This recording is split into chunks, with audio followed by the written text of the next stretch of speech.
Hello everybody and welcome to Unit 9. We're going to be covering faults and folds. So faults we have talked about a little bit already. Folds are going to be new.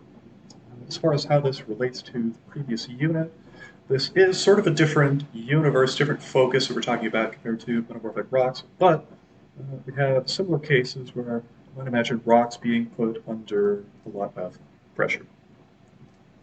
So first we're going to talk about stress. You guys are all familiar with this, so we won't spend too long here. For our purposes, stress is a force, so a push or a pull, acting on a surface.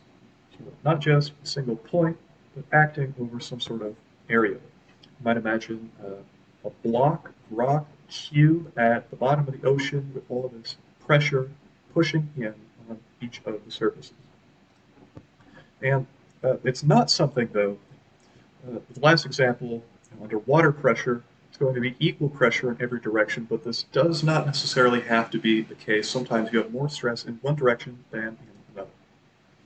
We're going to talk about a couple different types of stress. First, tension. So this is our pull. We have stress that acts in a direction that is away from the surface.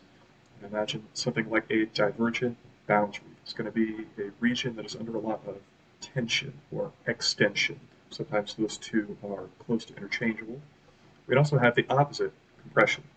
So when you build a building, there's going to be certain parts that are holding down the weight of that building, going to be under a lot of compression.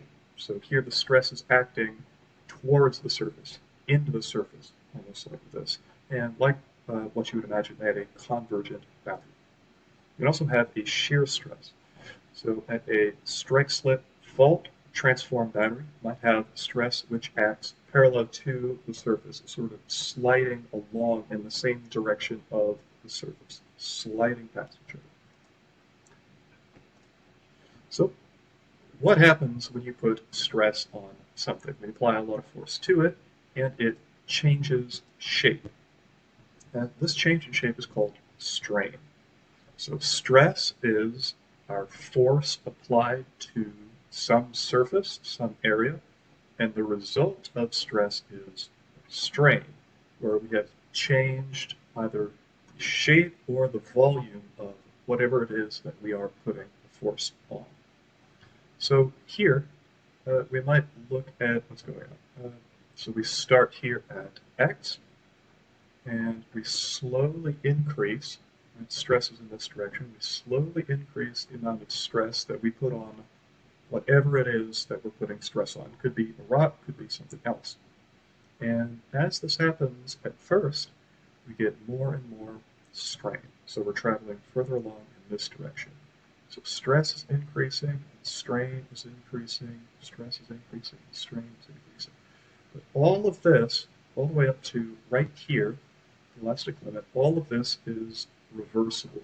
This is elastic deformation, which could potentially be reversed. And you should note that the first two numbers in the axis code are 1, 4. So you might imagine a rubber band. You stretch it out a little bit, and then when you let go of it, what happens? It snaps back to the original shape. This is not permanent, but if we keep going, right, we have more and more stress past the elastic limit. Now we've gotten into what is called ductile deformation. Not elastic, it's ductile. So this is going to be somewhat permanent, right? We've stretched the rubber band out too much, and now whenever we let go of it, it doesn't quite go back to where it was originally. It's not snapped, but it has a little bit of that deformation visible on it. And finally, if we stretch it out even more, we would get all the way to snapping the rubber band here, fraction. Another example you might look at is like a paper clip. Not a rubber band, we're talking about a paper clip, but the rules are the same. So here we have bent the paper clip just a little bit, but if we took it away from the paper, if we took it out of here, it would snap back just the way it was before. This is elastic deformation, which is completely reversible. It's a temporary change. It rebounds once we remove the stress. We might also, though, stretch out the paper clip a little too much, not to where the middle breaks, but to where the change in shape is permanent. This is where we've gone past the elastic limit, so too much stress on it, and now we have a permanent shape which doesn't rebound whenever we let go of everything and leave it alone. We get a paperclip that looks like this, or a rock that looks like this. This is a magmatic texture. We saw it in the section on metamorphic rocks. This is an example of ductile deformation in the rock universe, some sort of permanent change in shape as a result of stress. We might also talk about brittle deformation. So, you think about something that is brittle, it means it's going to crack easily, right? It's going to break. It's subject to getting fractured somehow. So this is a permanent change, but it's one where the material breaks or cracks, right? We have failure, where now we have two paper clips instead of one, essentially. And important with this one, you can't just say that this rock is brittle and this other one is not. Sometimes we have conditions where a rock is brittle in one set of conditions or in one direction, but behaves in a ductile way whenever it's in a different set of conditions or whenever we apply stress in a different way. So what are the factors that affect rock deformation? So rock deformation, we're talking about deforming rocks, changing their shapes through an applied force. First thing, temperature. So you would imagine, generally speaking, high temperature means it's going to be easy to change the shape of something. Get it really, really hot, and all of a sudden it's just a little bit more moldy. How much pressure are we applying? How much force? Pretty straightforward. More pressure means more change in shape. The rate of deformation.